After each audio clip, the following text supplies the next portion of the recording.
श्री विदुर जी एवं उनकी धर्मपत्नी विदुरानी जी। मांडव्य ऋषि के शाप से यमराज जी ने ही दासी पुत्र के रूप में धृतराष्ट्र तथा पांडु के भाई होकर जन्म लिया था। यमराज जी भागवताचार्य हैं। अपने इस रूप में मनुष्य जन्म लेकर भी वे भगवान के परम भक्त तथा धर्मपरायण ही रहे। विदुर जी महाराज धृतराष्ट्र के मंत्री थे और सदा इसी प्रयत्न में रहते थे कि महाराज धर्म का पालन करें। नीतिशास्त्र के ये महान पंडित और प्रवर्तक थे। इनकी विदुर नीति बहुत ही उपादेय और प्रख्यात है। जब कभी पुत्र स्नेहवश धृतराष्ट्र पांडवों को क्लेश देते या उनके अहित की योजना सोचते, तब विदुर जी उन्हें समझाने का प्रयत्न करते। स्पष्टवादी और न्याय का समर्थक होने पर भी धृतराष्ट्र इन्हें बहुत मानते थे। दुर्योधन अवश्य ही इनसे जला करता था। धर्मरत पांडु के पुत्रों से ये स्नेह करते थे।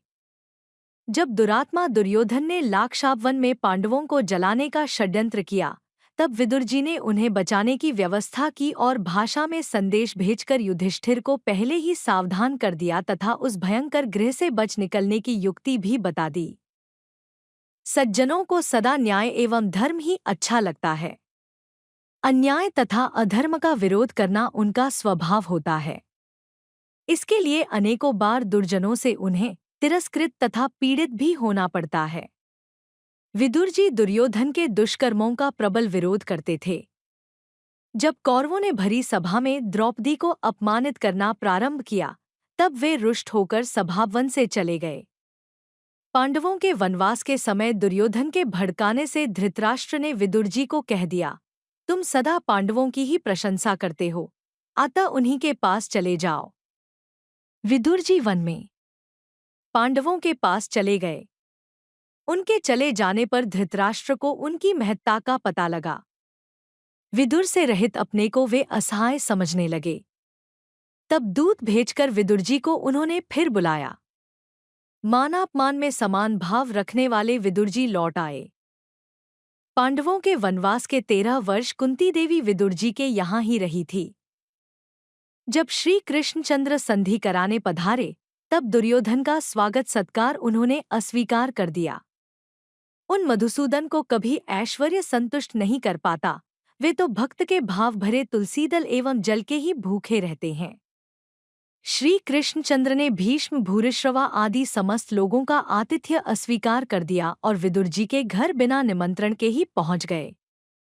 अपने सच्चे भक्त का घर तो उनका अपना ही घर है।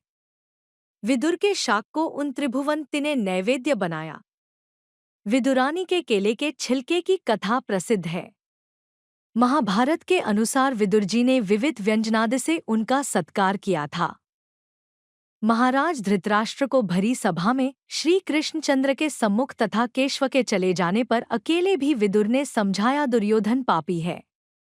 इसके कारण कुरुकुल का विनाश होता दिखता है। इसे बांधकर आप पांडवों को दे दें। दुर्योधन इससे बहुत बिगड़ा।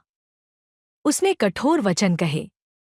विदुर जी को युद्ध में किसी का पक्ष लेना नहीं था, अतः शस्त्र छोड़कर वे तीर्थाटन को चले गए। अवधूत वेश में वे तीर्थों में घूमते रहे। बिना मांगे जो कुछ मिल जाता वही खा लेते। नंगे शरीर कंदमूल खाते हुए वे तीर्थों में लगभग 36 वर्ष विचरते रहे। अंत में मथुरा में इन्हें उद्धव जी मिले। उनसे महाभारत के युद्ध, यदुकुल के क्षय तथा भगवान के स्वधाम गमन का समाचार मिला। भगवान ने स्वधाम पधारते समय महर्षि मैत्रेय को आदेश दिया था विदुर जी को उपदेश करने का। उद्धव जी से यह समाचार पाकर विदुर जी हरिद्वार गए।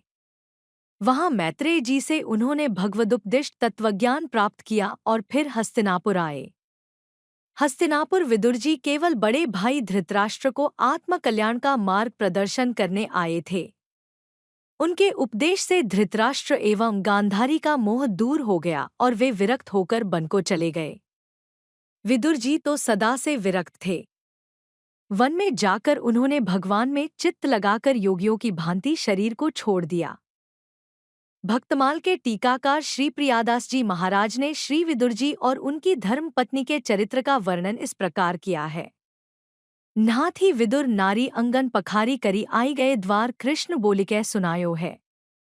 सुनत ही स्वर सुधी डारी ले निद्री मानो राख्यो मत भरी दौरी आनी कै चितायो है। डारी दियो पीतपट कटी लपटाय लियो हियो सकुचायो वेश वेगी ही बनायो है। बैठी रिगाई केरा छीली छिलका खवाए आयो पति खींचियो दुहक कोटि गुनो पायो है 51। प्रेम को बिचारी आपु लागे फलसार दैन चैन पायो हियो नारी बड़ी दुखदाई है। बोले रीझी श्याम तुम कीनो बड़ो काम ऐपै स्वाद अभिराम वैसी वस्तु में न पाई है। तिया सकुचाय कर काटी डारो हाय प्राण प्यारे को खवाई छीली छिलका न भाई है। हित ही की बातें दो पार पावे नाहिं को नीके के लड़ावे सोई जाने यह गाई है 52। जिस समय भगवान श्री कृष्ण विदुर जी के दरवाजे पर पहुंचे उस समय उनकी स्त्री स्नान कर रही थी। आते ही श्री कृष्ण ने बाहर से आवाज लगाई। विदुरानी ने सुनते ही श्री कृष्ण की आवाज पहचान ली और सुध बुध भूल गई, जैसे उस स्वर में कोई आकर्षण हो। वस्त्र पहने बिना ही वह ज्यों की त्यों दौड़ आई और किवाड़ खोलकर भगवान के दर्शन किए। भगवान ने जब उनका यह हाल देखा तो झट से कमर से लिपटा हुआ पीतांबर उनके शरीर पर डाल दिया। अब विदुरानी को होश आया। वह बड़ी लज्जित हुई और जल्दी अंदर जाकर कपड़े पहनाई। इसके अनंतर वह श्री कृष्ण के पास आकर बैठ गई और खिलाने के लिए लाए हुए केलों को छील छील कर प्रेम में बेसुध होने के कारण गूदे के स्थान पर छिलके खिलाने लगी। इसमें पतिदेव श्री विदुर जी भी आ गए। उन्होंने यह दृश्य देखा तो अपनी पत्नी पर बहुत झल्लाए। विदुरानी को जब अपनी भूल मालूम हुई तो उन्हें बड़ा कष्ट हुआ। प्रेमाधिक्य के कारण पत्नी से हुई भूल को विचार कर श्री विदुर जी भगवान को केले के गुदे खिलाने लगे। अब उनके हृदय को शांति मिली। फिर भी बार बार यही सोचते रहे कि इस स्त्री ने छिलका खिलाकर भगवान को बड़ा कष्ट दिया।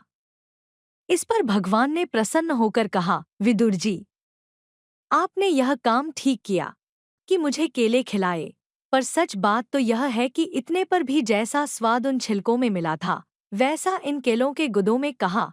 उधर श्री विदुरानी अपने मन में कह रही थी, हाय, इन हाथों को मैं कैसे काट डालूं, जिन्होंने गूदा तो फेंक दिया और छिलका खिला दिया। धन्य है विदुर विदुरानी और धन्य है उनकी भक्ति। सूरदास जी ने भी प्रभु द्वारा विदुर जी के यहाँ भोजन करने का प्रधान कारण प्रेम ही माना है। सबसो ऊंची प्रेम सगाई। दुर्योधन के मेवा त्यागे, साग बिदुर घर खाई। जूठे फल सबरी के खाए, बहु विधि स्वाद बताई। प्रेम के बस नृप सेवा कीन्ही, आप बने हरि नाई।